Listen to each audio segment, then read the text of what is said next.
Greetings, Sir and Sirettes, and welcome back to Totally Accurate Battle Simulator with me, Lathrix, and of course, welcome for the very last time to the Open Alpha. As many of you know, this is not the most updated version currently available, but it is the only version currently available to everyone, and as such, I thought for the last video going into the Sandbox, let's play this, especially since the full game is rumoured to be coming out this summer, or at least that's what the devs have been saying, and that's what is said on their Steam store page. So hopefully the full version will be out soon for me to play with, and most likely that will just be essentially a giant open beta, but I may as well just wait now. It's better to wait and get a fuller experience than just updating a little bit here and there and getting the new factions. So what we're going to do today is pretty simple. We're going in the Sandbox mode, and we're going to have a mess around with some of the units I didn't get around to using in the campaign, so I just want to see what else is available to us and just fight a few things against each other, a few opposing forces, weird enemies killing each other, the most glorious of things. I think we should fight in the beautiful terrain of Japan, and the first thing I really want to test out is the Dark Peasant, apparently the most overpowered thing in the game, even though beforehand he was even more overpowered, at least according to what most people have been telling me. So, I would like to see just how good the Dark Peasant is versus a bit of a favourite of mine, the Chariots, which of course are essentially Santa's sleighs. So let's see just what the Dark Peasant can actually do. Go on, Tim, I believe in you. Okay then, so that's what the Dark Peasant does. He can spawn spikes within an area around him to impale his enemies. Well then, can the Dark Peasant deal with the swarm of peasants? The swarm of peasants normally is one of those things which pretty much just wins almost every single match. Most of the matches in the campaign, you could likely win by simply spawning in way too many peasants. So, let's do that. Some of these are going to be falling absolutely everywhere. I bet there's an easier way of doing this. Is there a way to copy and paste? I know you can line it up using this grid system, but I don't think there is a copy and paste in the game. Maybe I'm wrong, doesn't really matter either way since we're now basically done. Can I fit any more in the middle here? Super heavy performance impact. Yep, I can see that. It is causing my game to lag. Now, to be brutally honest, I am rendering a video in the background, so I will stop that render just before we start the fight. Will the Dark Peasant be able to butcher this legion? Okay, so sadly, even with the renderer off, having so many completely froze up the game. It went down to only 10 FPS, and it was clearly heavily glitching. Let's try with this amount instead, okay? Let's try that. So, since each of these are 10, that means we have 289 peasants. Well, let's round that up to 300 then, shall we? There we go, a little bit too much. Now, to be perfectly honest, the Dark Peasant is 20,000 resource, so clearly still the more expensive, but either way, begin. Okay, that's better. Up to 20 FPS, the Dark Peasant is just literally running through them. So it seems like as soon as anything gets too close to the Dark Peasant, they instantly get impaled. That is absolutely horrific. It looks like some horrible cultist ritual. I wonder if the Dark Peasant is being hit though, that's the question. Is he being hit by any of these as they get into the fight?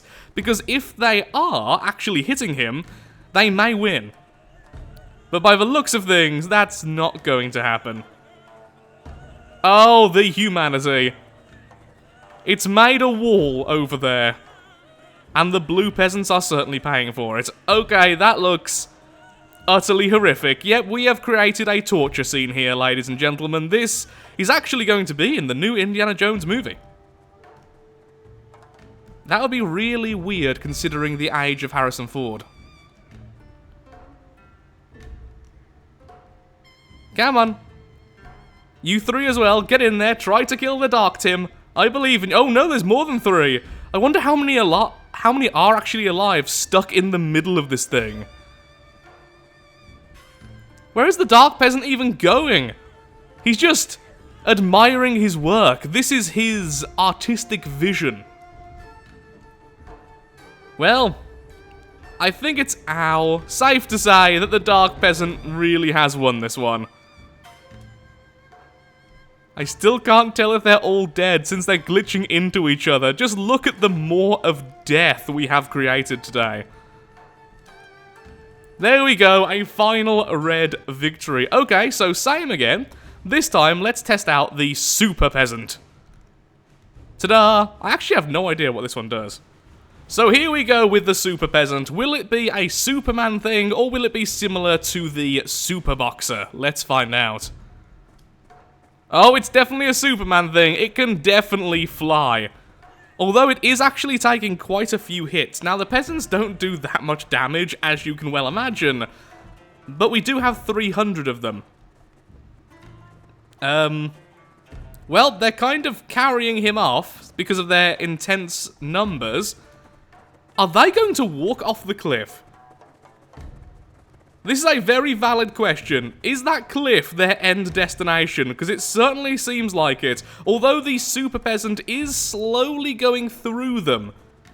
Slowly. After being hit on the butt several times. Well, we have reached the rocks. He still isn't dead yet, and there is a line of dead peasants where we have been, but it seems like he's finally got out of the back. And the Super Peasant will indeed live today. Well, not live, but get out of the mob. Though there are some more of the mob currently appearing, hitting him in the reverse of his butt, and doing apparently very little. Everything is made of steel, ladies and gentlemen, with the Super Peasant. I don't really get how he's attacking. Is it just like anything that touches him gets hurt or something? I really have no idea what the peasants are doing currently. This is very confusing on a number of levels. Okay, after a ludicrous amount of time had passed, neither group had been fully killed, so this time, 2 Super Peasants versus the Dark Peasant. It seems like the Dark Peasant's ability is really overpowered, so I can only imagine they will simply get stuck on spikes and then slowly bled to death. Yep, there we go. Both of them stuck on spikes and killed almost instantly. It really does seem like Dark Peasant is a tad overpowered. How about Dark Peasant versus Dark Peasant? Okay, should have really expected that, honestly. That's a very, very simple reaction. Both of them horribly stuck on spikes, slowly being slaughtered. One of them will eventually bleed to death, and that will be that.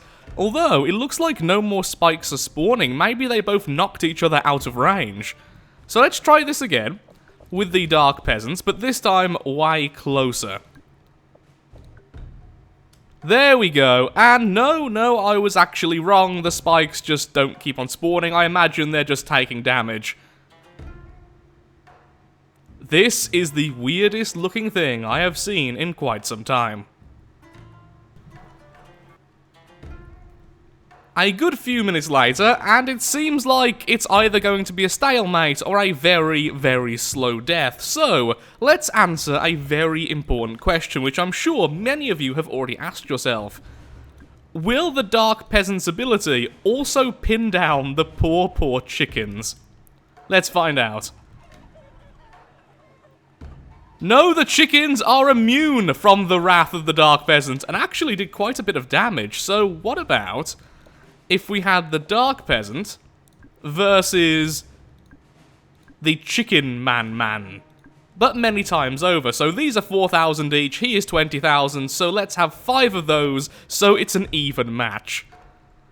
There we go, pooping out their children, who are then pooping out chickens. So what needs to happen is that the chickens need to knock him away before he gets to the big guys. Nope, there it goes. Oh, that is absolutely horrific. Where is the Dark Peasant? There he is. Stop getting so close, you dum-dums. Oh, it seems like they are getting the Dark Peasant stuck, though, so as long as some of those chickens are doing some damage, where is he, though? Where on earth has he gone? There's the spikes coming out of the ground. There he is. I just saw a quick flash of blue. He is being beat up by the chickens.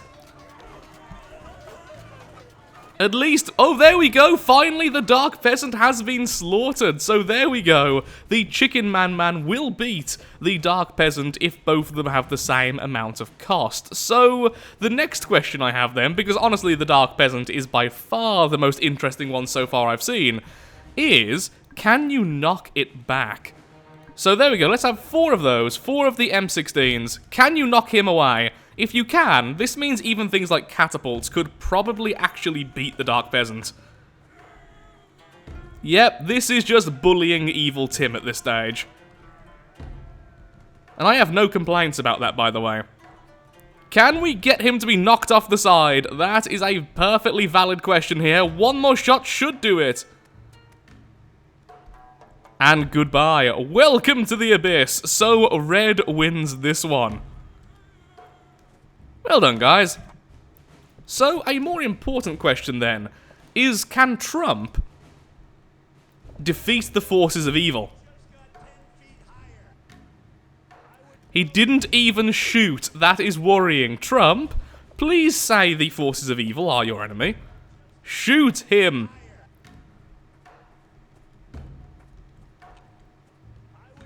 Well, this has some dark connotations for the real world. Let's try with Hillary. How about you then, dear?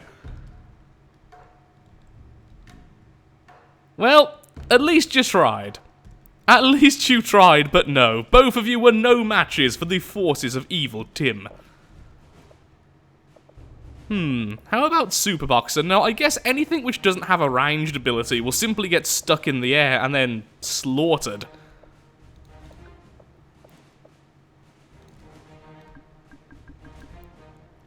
There we go. Oh, no, no, no. That'll just shoot each other. There we go. With the ballista. I'm sorry. I am having far too much fun here. It's very late at night, and I'm just having a nice silly time. And wow.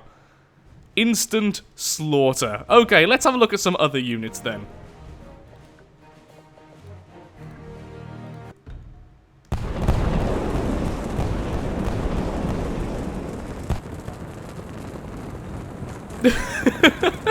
Okay. I wasn't even going to record that. I just wanted to see about the chain reactions. Okay, that made me laugh. How about we have a quick fight, Crusaders versus Asia. So it's sort of like the samurai versus the knights. Let's see how this turns out, shall we? So let's have a nice front line of samurai. In fact, let's have 2 lines of samurai. There we go. And let's try to make the costs somewhat equal as we continue. Should I include grease here for the shields? No, I don't think so. So then we add the footmen, which of course are a little bit cheaper, I believe. No, they are actually the same cost. So, oh, no, not quite. Let's put that back a little bit. There we go. So the same cost of samurai versus the same cost of footmen. I will add archers and stuff as we continue.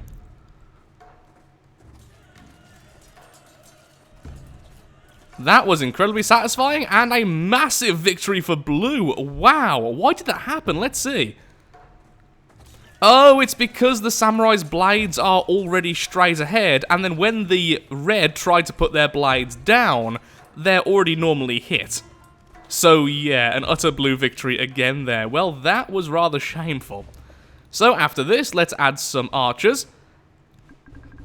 Just a nice little line there. There we go. And then the equivalent, of course, will be the ninjas. My favourite unit so far in the game. A little bit too expensive there. Okay, let's do it like this. The archers, of course, have the range advantage, even if they do hit a lot of their own troops there. Not really doing all that well there, archers. Gotta be honest. Although now, the ninjas need to get all the way to the archers to do any damage. If they do get there, though, it's going to be very, very bad.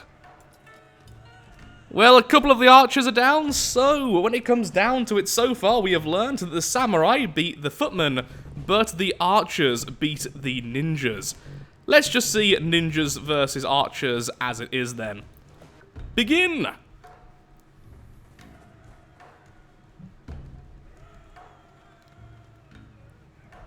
That was a really bad set of shots.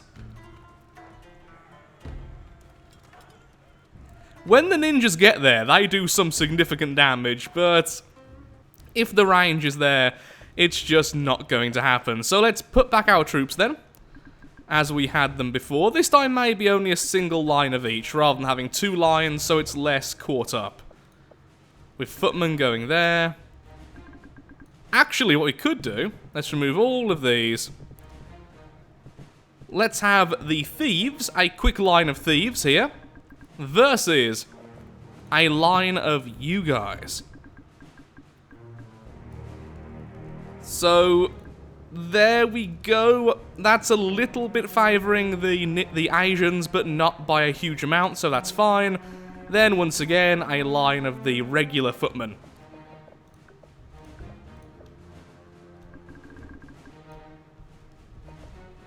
Now, should we give them the siege weapons yet?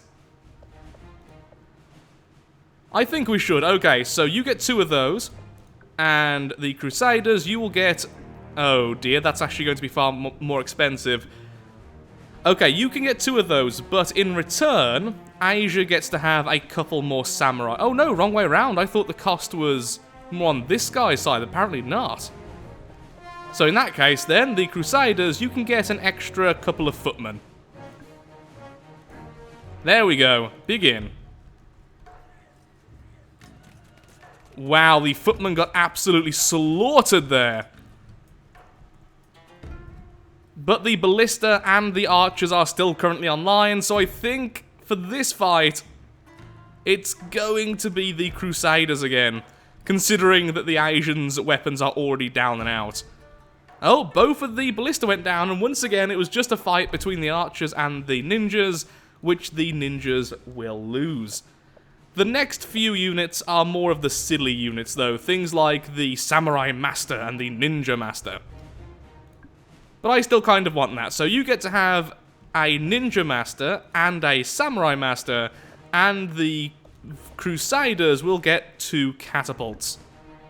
Although honestly, this just seems really unfair, and clearly the Crusaders are going to win this. Let's put 1 catapult here because it's going to be fun instead. A bit of a price advantage towards the Crusaders, but even so, sorry, towards the ninjas, but even so.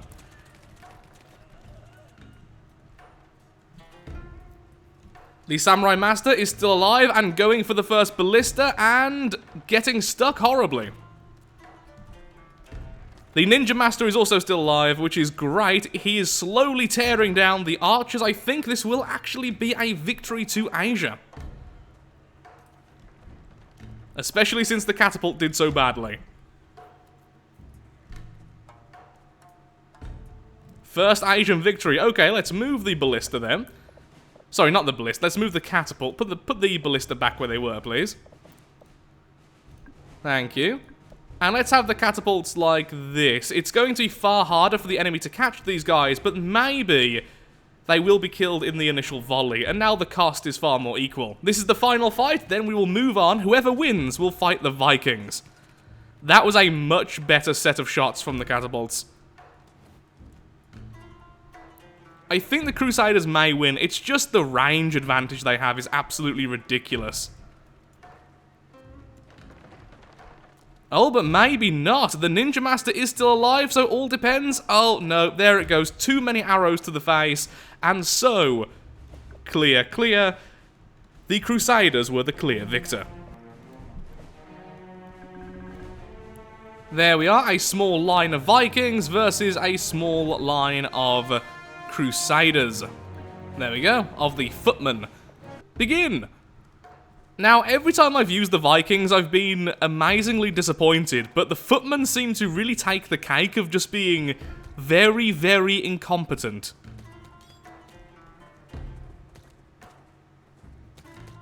Speaking of incompetence, can one of you kill him, please? This is the hero footman, even if he did end up losing. Okay, so once again, the footmen are not exactly fantastic. Thieves! A nice little line of thieves. Versus, if I can find the Vikings, thank you, a nice little line of headbutters. Now, I believe the headbutters actually die once they attack. It certainly seemed like it before. Let's find out if that's true. Oh, no, they don't. They don't, but no, they are not as good as the thieves. Or maybe they are. Did you survive? No, you died. Oh, there we go. Just about then. Just about a victory. So, let's have a full-on fight then, and that will conclude today's video. I would also include Greece, but they just don't have enough units. So it would be a bit of a weird one there. So, in the front, let's have a nice line of Vikings. Now, to be perfectly honest, obviously, the best way to do this wouldn't be just lining them up and sending them against each other. You could clearly be a lot more inventive here by using the terrain and stuff as the units would use the terrain, but this just makes a really nice and easy, simple comparison. It means it's just simple. I like simple. Simple is good. There we are, a slight advantage there to the blues, but nothing over the top. Then we can have our line of spear throwers. And of course, that means the Crusaders would have their archers once again. That's a lot of archers, though, to be fair. And then the Vikings, in terms of special, they have the axemen. So I think these guys should just be on their own, as they are kind of berserker-looking. Something like that. So it's kind of surrounding everything. The Crusaders can then have a ballista, and can have their catapult. Maybe 2 ballista then, and then we give the Vikings some more axemen. And a couple more spear throwers. Once again, I have mixed up the 2 numbers, whoops-a-daisy. Oh, so close, it is so close. There we go, 3,370 to the Vikings, and 3,360 to the Crusaders. Begin! I thought the axemen lunged. There we go, finally. Oh, lots of the spear throws being taken out, but the axemen are doing a fantastic job clearing up everything in the center. Do the spearmen get their spears back? Yes, they do. Oh, wow, a fantastic shot there from the ballista. And I think that's why the Crusaders do so well. They just have the range advantage. Just look at that. Oh, straight through the bearskin. That looks very, very painful indeed. So, there are the Napoleons again, but that's just muskets. There's not really much to go with, so I think I will end there. I have looked at every single unit now, at least once. And I will say, the Asians are definitely my favourite faction. Asia is my favourite faction. I love the ninjas. I love the ninja masters. I also love these buggers because they're just fun. They're just definitely my favourite faction of the open alpha. And the Dark Peasant is way too overpowered. So with that, thank you so much for watching. If you have enjoyed the video, then of course, likes, favorites, shares, comments, all that good stuff helps out me, helps out the channel, and most importantly, shows that Totally Accurate Battle Simulator is a series you would like to see return once the full game is out in summer. Like I say, I am waiting for that. I like to play the games when they're available for everyone, and the download link to this version will be in the description, as it has been in every single video since I started this whole series. So, thank you for watching, it was a lot of fun, and a nice little free video for everyone. Goodbye.